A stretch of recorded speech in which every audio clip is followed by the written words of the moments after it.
Vous êtes nombreux à nous suivre à Gouéké, c'est dans Nzélékoré, à 43 km de la ville. Merci pour la fidélité. Bonsoir à toutes, bonsoir à tous. Bienvenue dans le Club de l'Actu en ce dimanche 29 avril 2018. Au sommaire, nous parlerons de la mise en examen de Vincent Bolloré en France. Le sujet a été traité cette semaine par l'ensemble de la presse locale, également celle étrangère. L'homme d'affaires français est accusé de corruption, d'argent public, de complicité d'abus de confiance et de complicité de faux dans l'obtention des concessions portuaires de Conakry et de Lomé. Alpha Condé a-t-il bénéficié de l'aide de Vincent Bolloré pour accéder au pouvoir en 2010?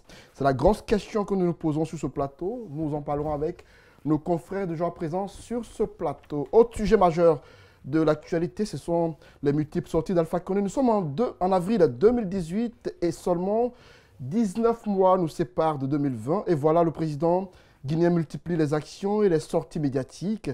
Désormais, Alpha Condé voyage peu et consacre son énergie aux visites de terrain, à l'inauguration de chantiers, aux poses de première pierre, mais aussi et surtout aux attaques contre ses adversaires politiques. Alors cette question, ce soir, que présagent ces multiples sorties d'Alpha Condé, ces actions sur le terrain? Est-ce les campagnes annoncées pour 2020 ou est-ce qu'Alpha Condé prépare une sortie honorable pour 2020? Nous poserons la question à nos confrères sur ce plateau. Je les cite, ils sont là présents. Mamadou Ouri Diallo du groupe de presse Gangan Radio Télé. Bonsoir. Bonsoir Antoine. Et bienvenue. Merci. Du groupe Mosaïque, je vais le dire comme ça, c'est le grand site Mosaïque, a son représentant ici. Il s'agit de Tierno Amadou Camara, à qui je dis bonsoir. Bonsoir, nous aimerions bien être un groupe. Donc, Aboulaïba du site Guinée News est avec nous. Bonsoir à vous. Bonsoir. Et Mohamed Mara, le co-animateur de l'émission sur ce plateau. Bonsoir à vous, Mohamed. Bonsoir. Et bienvenue. Merci. Voilà, on entame l'émission par cette image.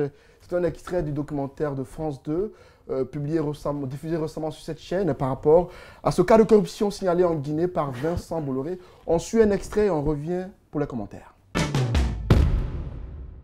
Il y a 5 ans déjà, Vincent Bolloré avait décroché un marché à 500 millions d'euros dans les transports, juste après avoir aidé Alpha Condé à parvenir au pouvoir.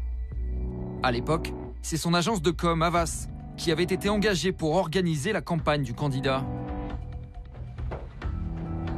Même le biographe officiel de l'industriel avait été réquisitionné pour l'occasion. Vincent m'a demandé si j'acceptais de faire un entretien avec Alpha Condé, ce que j'ai fait. Ça a été sûrement un bon point pour Vincent Bolloré. Bon, il ne faut pas quand même être suffisamment stupide pour pas le comprendre. Je reconnais que ceux qui lui reprochent de se mêler d'un peu trop des affaires politiques africaines, de manière indirecte, c'est parce que ça, c'est indirect comme démarche.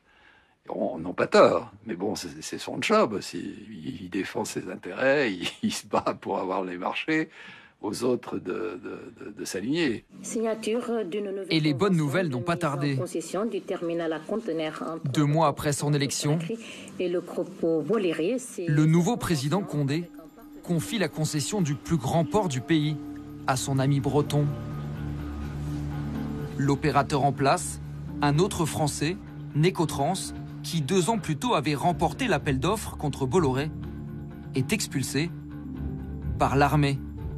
Il y avait des autorités militaires, des gendarmes qui étaient postés devant mon bureau, qui étaient postés au port aussi. On était sortis d'un pays presque manu militari, et c'était très compliqué en fait, et c'était surtout inexplicable. Parce qu'en face, il n'y avait pas de dialogue en fait. Il n'y avait rien, il y a juste un décret qui mettait fin à tout. Et il fallait partir. Mais on ne vous disait pas pourquoi? Non. Voilà donc à l'instant cet extrait de ce documentaire de France 2. Mais avant de la commenter, on va parler de cette histoire qui a fait beaucoup de bruit dans la cité. Il s'agit du cas de maltraitance physique aux États-Unis. On nous apprend que le fils de l'ancien président guinéen Ahmed Sékou Touré, Mohamed, et son épouse seraient en garde à vue au Texas. Donc j'ai envie d'avoir l'avis de mes confrères sur ce plateau. Mohamed Mara, je commence par vous. Quelle impression avez-vous eue après avoir appris la nouvelle? Bon, écoutez, j'étais d'abord surpris parce que c'est un phénomène, si vous voulez, qui est quand même assez récurrent chez nous. En Afrique de l'Ouest, généralement, les familles restées au village envoient qui est neveu, qui est nièce, poursuivre son éducation en ville auprès de parents mieux nantis. Et généralement, ces enfants-là, une fois sur place, sont, si vous voulez, commis à toutes sortes de tâches. Mais parfois, ça dégénère, ça devient carrément de l'exploitation parce que certains de ces enfants ne bénéficient même plus d'éducation scolaire, ce qui pose quand même un problème. Donc chez nous déjà, il y a quand même une lutte intense qui est menée avec une forte volonté politique quand même en Afrique de l'Ouest là-dessus, parce qu'il y a une vraie coopération aujourd'hui même transfrontalière contre le phénomène. Et de plus globalement, on peut carrément mettre ça sur le compte de la traite en fait, des enfants. Maintenant, ce qui m'a un peu surpris, c'est qu'un couple qui a reçu quand même des meilleures éducations possibles, c'est quand même l'unique fils d'un ancien président, du premier président guinéen, Sékou Touré, donc qui a été quand même à la bonne école, mais aussi qui a été victime de l'arbitraire. Parce que ne l'oubliez pas, au décès de son père, il a été arrêté, il a été détenu pendant 3 ans avec sa mère et sa sœur également à Kindia. Alors que quelqu'un qui a connu ce type d'injustice laisse faire. Pour le moment, on ne sait pas beaucoup. Nous avons lu ce qui a notamment sointé des rapports de police, adressés notamment à la cour fédérale, notamment de Texas. Mais il ressort clairement que la fille est arrivée aux États-Unis très jeune, en janvier 2000. À l'âge de 5 ans. En janvier 2000, à l'âge de 5 ans. Personnellement, si j'étais proche de ce dossier, j'enquêterais. Parce que souvent, on sait qu'on falsifie l'âge, généralement, quand nos enfants vont de l'autre côté et tout cela. Parce que je suis quand même étonné qu'une fille de 5 ans puisse quand même traverser tout le pays et tout ça. Comment est-ce qu'elle est arrivée? Parce qu'on sait que les conditions de voyage des enfants, c'est quand même assez surveillé. Maintenant, comment elle est arrivée là? Pendant 16 ans, elle a été privée de passeport. Donc, elle a vécu en toute illégalité, même aux États-Unis. Et la police rapporte que parfois, elle a fait l'objet de brimades, de violences psychologiques de la part de Madame... Madame Touré, Denise Cross. Et parfois, elle a dû dormir au parc et les policiers l'ont ramenée. Et que cette fois-ci, ce sont des voisins qui ont aidé la fille à s'enfuir, je crois, depuis l'année dernière. Et donc, à se prendre en charge. 2016. Voilà. Donc, Mamadou Diallo, moi, je vois cela et je me dis, parce qu'attention, il faut attirer quand même l'attention des gens là-dessus. Ce qui se passe avec Mohamed Touré, si cela attire tant les projecteurs, c'est parce que c'est quelqu'un qui est connu. Mais en réalité, en Grande-Bretagne, on a des couples guinéens comme ça qui ont eu des problèmes, en France et dans d'autres pays. Et vous amenez les enfants de cette manière-là, prenez au moins le temps de les éduquer. Parce qu'après, ces enfants-là grandissent quand même dans un environnement où plus ou moins ils comprennent leurs droits. Donc, malheureusement, il y a un effet boomerang qui frappe la plupart du temps nos parents. Mais c'est un phénomène aujourd'hui qu'il faille dénoncer.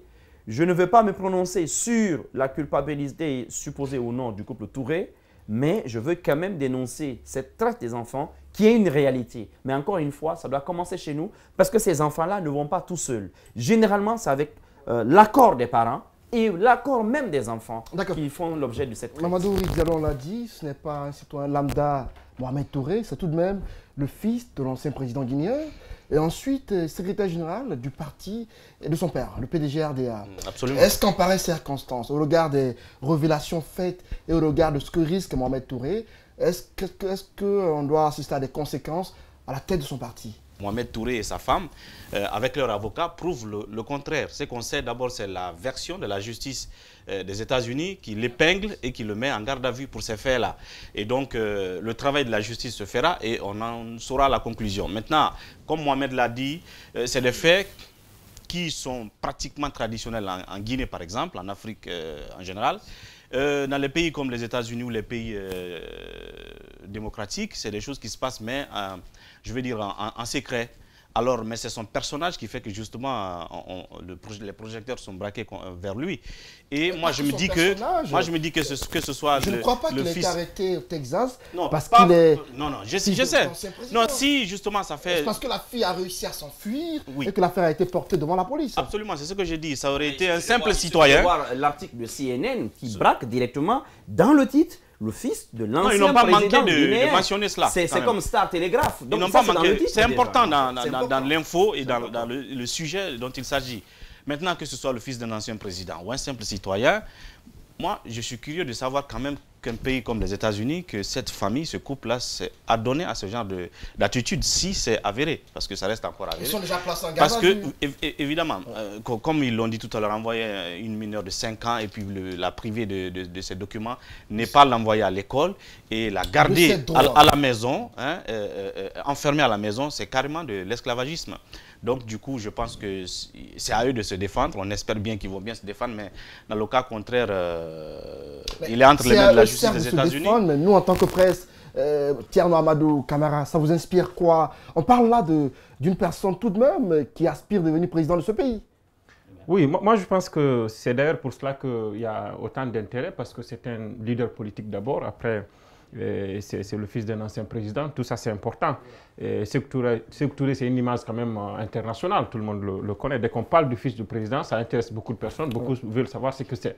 Mais au-delà de ça, cela est symptomatique du manque comment on appelle ça, d'exemplarité au niveau de notre élite politique. Tout ce que nous dénonçons tous les jours, ça se trouve c'est ces leaders politiques-là. Par exemple, ce que la justice américaine reproche à M. Touré et à son épouse, c'est un fait, même sur nous, ce n'est pas acceptable. Mais dans quelle famille ça ne se passe pas? Je me demande.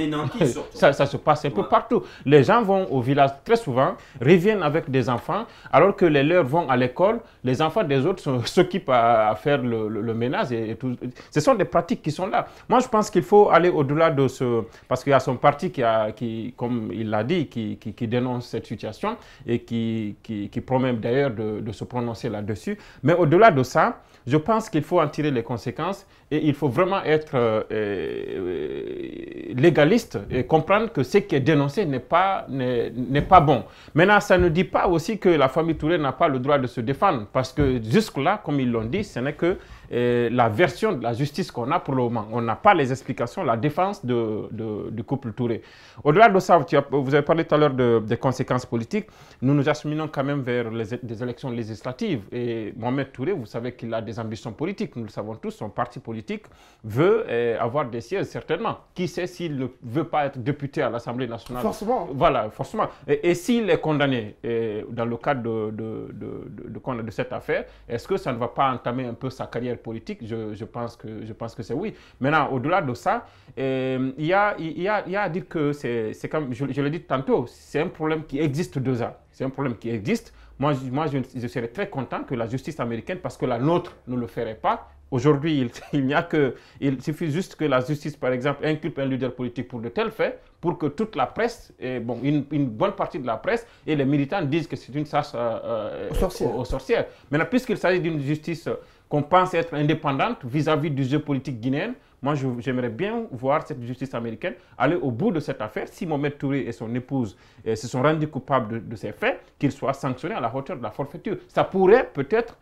avoir un effet sur qu'on appelle la vie politique. Chez nous, ici, les leaders politiques peuvent être amenés désormais à revoir leur comportement au sein de leur famille.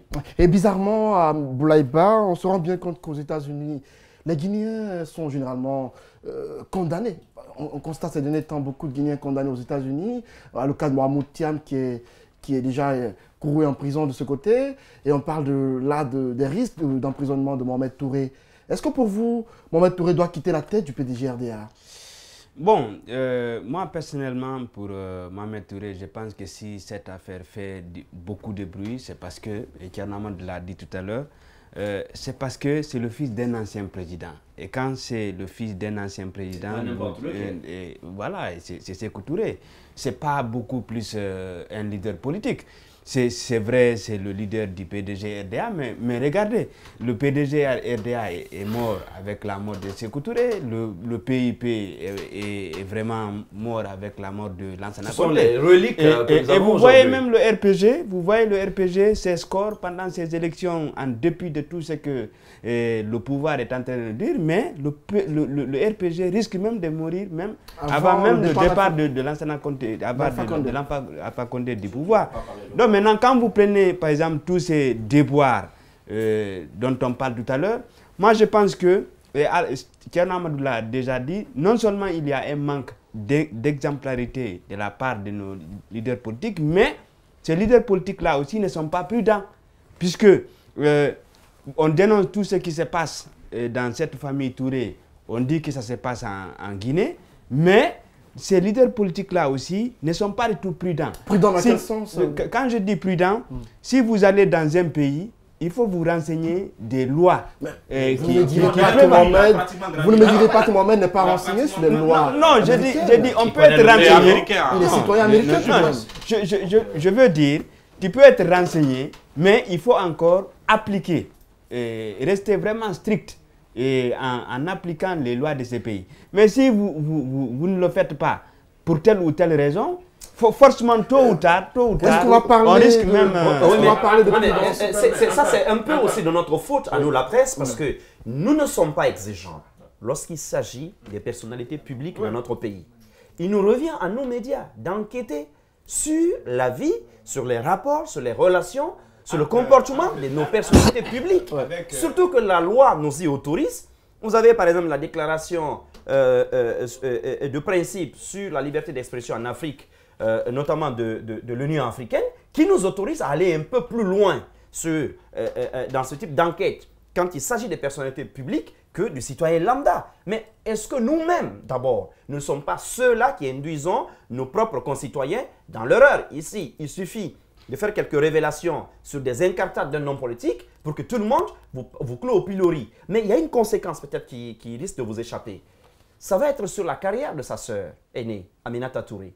Aminata Touré, rappelez-vous, parlons de conséquences politiques justement. Politiquement, parce qu'au sortir des dernières élections communales, vous savez qu'elle était courtisée par les deux grands partis de la Guinée, l'UFDG de Cellou Dalein Diallo et le RPG d'Alpha Condé. Finalement, vous avez suivi qu'à cause de l'opiniâtreté, notamment d'un député dont le père a été une des victimes du régime Sékou Touré. Mbalia Magasuba. Non, je ne parle pas de Mbalia Magasuba, je parle là plutôt du député Fadiga, Bokar Mariga plutôt de Dinguiraye, qui s'en est pris que son parti était plutôt dans une dynamique, si vous voulez, de rapprochement avec la candidate de Kaloum Yegui. Donc, il a réussi à dynamiter notamment ce projet d'alliance-là dans l'œuf et finalement, je pense qu'aujourd'hui, l'UFDG a renoncé à l'alliance. De l'autre côté, Mbalia, Magasuba, malgré sa sortie, on a suivi. Le RPG a quand même fait en sorte d'aguicher, d'approcher un peu plus Aminata Touré. Mais ce qui est en train de se passer, qu'on le veuille ou non, va avoir des conséquences. Parce que c'est d'abord... Non, attendez, parce que déjà, moi déjà ce week-end... Non, attendez. Et sa femme qui ont fait... Je ne parle pas des États-Unis, mais des impacts chez nous. On entend déjà des discours dans les rangs. Moi, j'ai entendu déjà des discours dans les rangs du PDG RDA, dans lesquels discours, j'entends qu'il s'agit là d'un règlement de compte. Pourquoi c'est maintenant que l'affaire est soulevée, il ne faut pas négliger ce type de discours en Guinée. On sait très bien que c'est très facile de faire de la récupération et de se victimiser. Mais le timing, et si on s'y met, c'est clair que ça va impacter forcément la carrière politique d'Aminata Touré. Voilà qui est entendu. Et si cela était le cas, est-ce injuste? Peut-on assimiler la vie privée de Mohamed Touré à celle de sa sœur Aminata? La question reste posée à vous d'en juger. Alors, on poursuit l'émission avec cette image projetée tout à l'heure à l'entame de l'émission, la mise en examen de Vincent Bolloré en France. Alors, forcément, chacun a un mot à dire là-dessus. Est-ce qu'Alpha Condé a bénéficié des largesses du richissime homme d'affaires français pour être au pouvoir? Ablaïba, je commence par vous. Guinée News a forcément traité le sujet. Alors, dites-nous, comment est-ce que vous avez perçu l'information liée à la mise en garde à vue, la mise en examen de Vincent Bolloré en France? Bon, je pense que cette semaine, c'est vraiment l'actualité, c'est le sujet qui fait l'actualité. Et heureusement, même au-delà des frontières de la Guinée, mais même en France, l'information est reprise en boucle par toute la presse française. Et elle est reprise en boucle pour deux raisons. Premièrement, Vincent Bolloré, ce n'est pas n'importe qui, c'est un multimilliardaire. Et si vous voyez, même la presse française, c'est comme si on l'attendait au tournant, c'était un type intouchable. C'est une partie de la presse française, mais quand même, c'est vrai, la question divise. Mais si la question divise, c'est parce que, quelque part aussi, ça dépend de l'aura de la personnalité. Et maintenant, dans cette affaire, chacun a son problème. Et en France, on s'en prend beaucoup à Bolloré. Mais en Guinée, on a cette répercussion. C'est la façon dont Alpha Condé a accédé au pouvoir. Et là, on voit maintenant, au fur et à mesure que l'affaire prend de l'ampleur, au fur et à mesure, il y a des révélations. Maintenant, est-ce que Alpha Condé a bénéficié des largesses de Vincent Bolloré? Ça, dans le documentaire, c'est clairement indiqué que... C'est clairement indiqué. Voilà, Havas, qui est l'une des filiales du groupe Bolloré, aurait participé à la campagne d'Alpha Condé en 2010. Oui, c'est exact. C'est exact. Avec le biographe personnel de Vincent Bolloré qui l'a révélé. C'est exact. Mais tout ça, je pense que l'affaire a beaucoup évolué. De la garde à vue, Vincent Bolloré a été mis en examen. Et je pense qu'au fur et à mesure, les prochains jours nous le dirons. Maintenant, moi, ce que je n'arrive pas à comprendre, c'est que c'est Alpha Condé là qui s'est battu 40 ans pour la démocratie, 40 ans dans l'opposition, 40 ans qui n'a pas fait de compromis avec Lansana Conté, et que c'est celui-ci, s'il était passé, par exemple, l'affaire du port là était passée par l'Assemblée nationale, je pense qu'aujourd'hui, il n'aurait pas eu tous ces problèmes.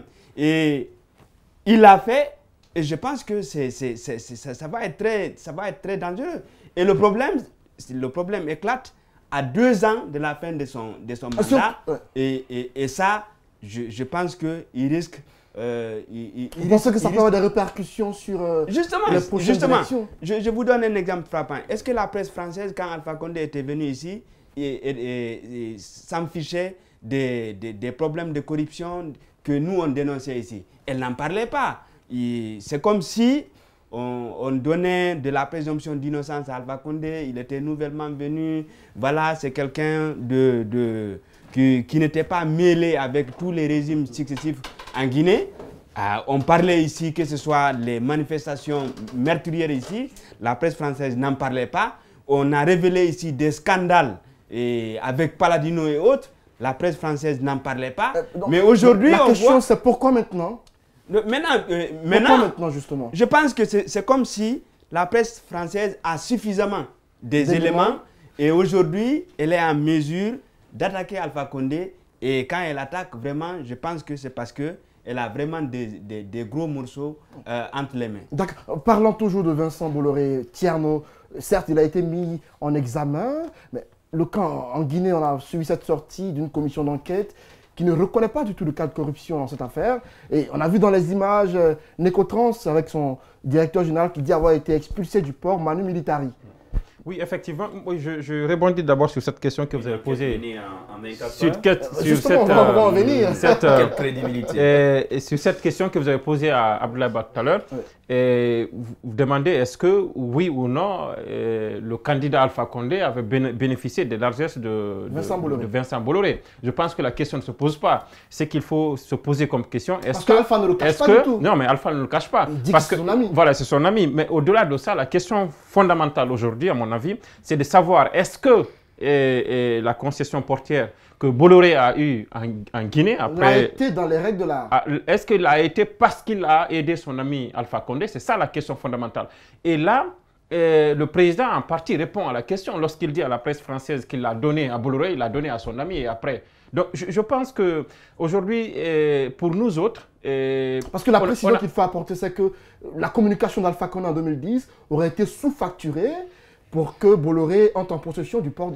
Oui, c'est ça le but de cette enquête ou de cette affaire contre Bolloré en France aujourd'hui, c'est de savoir est-ce que oui ou non, parce que la France, que Vincent Bolloré aide son ami Alpha Condé, ça n'intéresse pas beaucoup la France. Ça aurait beaucoup plus intéressé la justice guinéenne qui devait appliquer la loi selon laquelle le financement des partis politiques ne doit pas venir de telle ou de telle autre source. Mais ici, il n'y a aucune action dans ce sens. Donc, ça n'intéresse pas la France. Ce qui intéresse la France aujourd'hui, c'est de savoir est-ce que oui ou non, Necotrans a été, sachez entre guillemets, au profit de Bolloré. Est-ce que Bolloré a obtenu sa concession portuaire à Conakry dans les règles de l'art? Est-ce qu'il a corrompu le régime en place? Est-ce qu'il a obtenu parce que son agence Havas a aidé Alpha Condé à accéder au pouvoir? Est-ce qu'il a aidé, le groupe a obtenu cette concession parce que Bolloré a donné de l'argent à son ami Alpha Condé? C'est la question fondamentale. Cette commission dont vous parlez, c'est la commission dite d'enquête administrative. Elle n'a pas travaillé, Mohamed, dire en 24 heures. C'est une ancienne commission, en fait, qui avait été mise en place lorsque Alpha Condé est venu et que, voilà, il a sassé Nicotrans et qu'une action à l'international a été engagée et que la Guinée a perdu la première, je pense, le premier jugement. Et après, parce qu'elle n'avait pas apporté les preuves de sa défense. Et pour avoir ces preuves, il semble que c'est dans ce cadre que le président a mis en place cette commission qui était présidée par l'actuel ministre conseiller à la présidence chargé des relations avec les institutions. Non, Fofana. Le ministre conseiller chargé aux relations avec les institutions.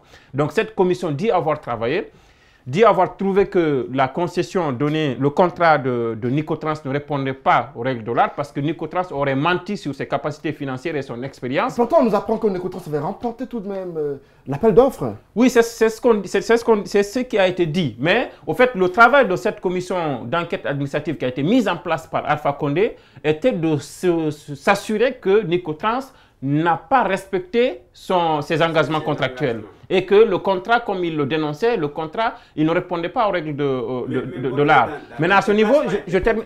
Oui, je termine rapidement. Parce que la commission dit je termine rapidement là-dessus. Donc, ils ont énuméré un tas de manquements, selon eux, qui ont été constatés avec le contrat de Nicotrans. Parmi ces manquements, ils disent que le contrat a été fait, c'est-à-dire qu'on a lancé l'appel d'offres pour moderniser le port, pour l'extension et tout ça, mais Nicotrans est venu et a passé 2 ans et demi sans faire le moindre investissement au niveau du port. Donc, c'est ce qui a fait que le port aurait demandé au chef de l'État de prendre un décret pour attribuer peut-être la concession à une autre société. Et c'est dans ce cadre que Bolloré on a donné la concession à Bolloré. Maintenant, la question qui se pose à ce niveau, pourquoi Bolloré, qu'on disait être 3e lors de l'appel d'offres, 3e, gagne le marché alors que le 2e est là? Et là, la commission surgit pour nous dire non, ça n'a jamais été comme ça. Bolloré a été 2e plutôt. Et c'est pour cela qu'on a donné à Bolloré. Donc, la question reste encore, pourquoi on a donné à Bolloré? Et précipitamment parce qu'on dit que les agents de Bolloré étaient à l'hôtel. Et lorsque les militaires sont venus chasser le personnel de Nicotrans, et les agents de Bolloré sont venus investir les lieux, prendre le matériel, prendre possession des installations de Nicotrans. Cette façon brutale de chasser Nicotrans et la coïncidence du passage qu'on appelle de l'arrivée d'Alpha Condé au pouvoir qui a été accompagné par son ami Bolloré, tout cela fait qu'aujourd'hui, on peut avoir des soupçons, des doutes sur la sincérité, sur la régularité du contrat que Bolloré a obtenu au niveau du port. Moi, j'entendais Mamadou Sylla, par exemple, qui était patronat. Qui a confirmé d'ailleurs qu'il y a eu corruption. Qui explique par exemple, que ce marché qui a été donné à Bolloré, Bolloré d'ailleurs a été de mauvaise foi. Eux-mêmes, ils le reconnaissent. Cette commission, elle le reconnaît sans peut-être le dire ouvertement. Parce que l'ancien directeur du port, dans ses explications, dit que lorsque le contrat a été signé... Abdou Diouf. Non, pas Abdou Diouf, Sori Camara. Lorsque les agents de Bolloré venait pour prendre position ici à Conakry, il a observé que dans le contrat, il est dit que l'entièreté du port était donnée à Bolloré, ce qui n'était pas faisable et qu'il a attiré l'attention du chef de l'État et que c'est là que le chef de l'État a pris son téléphone pour appeler Bolloré et lui demander d'envoyer son équipe pour renégocier parce qu'il n'est pas question de donner tout le port à Bolloré. Bon, ça, ce sont des allégations. Est-ce que ça s'est passé comme ça ou pas? Mais là même, ça dit que Bolloré n'était pas de bonne foi. Comment on peut donner une frontière internationale, parce que le port, c'est en quelque sorte cela, à une société étrangère, une société française. Donc je pense qu'aujourd'hui, et au-delà de ça, je termine là-dessus, il y a Alpha Ibrahima Kira qui disait que le président n'est mêlé ni de l'un ni de près au marchandage, c'est lui qui dit marchandage.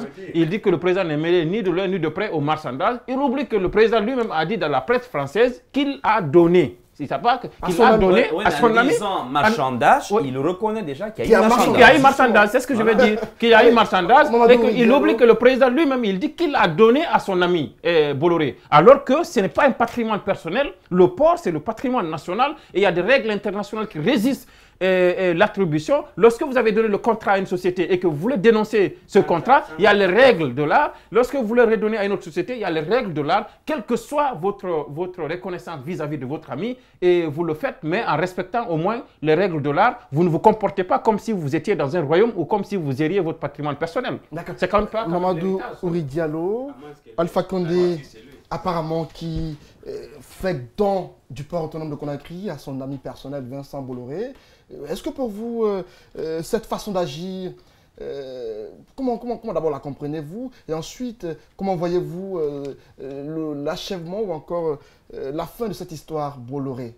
Est-ce qu'Alpha Condé a fait don du port? C'est ce qu'on va dire. C'est pas la version qui vient de son camp, d'accord? Parce que... J'ai donné. Non, attendez, moi j'écoute ce qui vient, par exemple, de ceux-là qui travaillent au port de Conakry, des responsables, de ceux qui disent avoir les dessous de tout ça, par exemple qui comparent les retombées, notamment des deux projets, si le port, si le terminal à conteneurs était avec Jetma et si c'était avec Bolloré. Avec Jetma, on parle d'un investissement de 130 et quelques millions d'euros avec une totale exonération des taxes et 500 millions d'euros d'investissement avec Bolloré. Et je ne sais pas, bien entendu, on maintient les taxes et beaucoup d'autres privilèges. Non, attendez, je n'ai pas fini. Pour l'instant, voilà, on dit qu'il n'a pas encore tout. Bolloré n'a rien injecté. Je pense que cette émission ne suffira pas pour...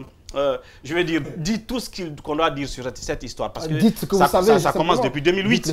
Alors, on me dit qu'on a au moins investi 100 et quelques, Bolloré a investi pour l'instant 135 ou 155 millions d'euros, à la différence de Jetma qui devait dépenser tout ça en 25 ans.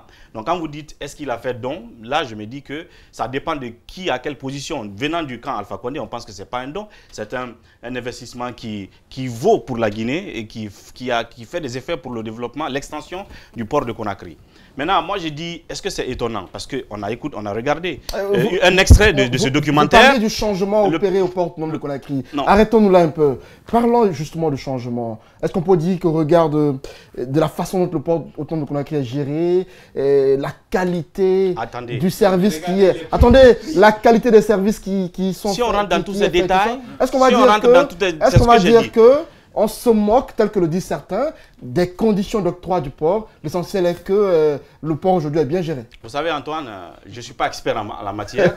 Ce que je vois, c'est que c'est un personnage qui est au cœur de ce débat, c'est Bolloré. Ouais. Vous l'avez dit, c'est l'ami d'Alpha Condé. Mais en même temps, c'est un monsieur qui a son nom dans beaucoup de dossiers sulfureux, de scandales sur le continent africain. Il y a même un dossier sur lequel on viendra. Bien entendu. Alors, ce qui intéresse, comme il a dit, les Français, la justice, moi je ne dirais pas la presse, mais la justice française, c'est que un homme d'affaires français qui aurait corrompu des agents publics étrangers, notamment du Togo et de la Guinée, pour sans doute avoir les ports de ces deux pays, alors ils enquêtent là-dessus. Moi, je pense qu'il revient maintenant à la justice guinéenne de reprendre le dossier et de faire la lumière dans cette affaire et des agents de notre côté, les agents publics de la Guinée qui ont été corrompus dans cette affaire, qui ont fait passer peut-être Bolloré, comme ils l'ont dit, de 3e place à la 2e place.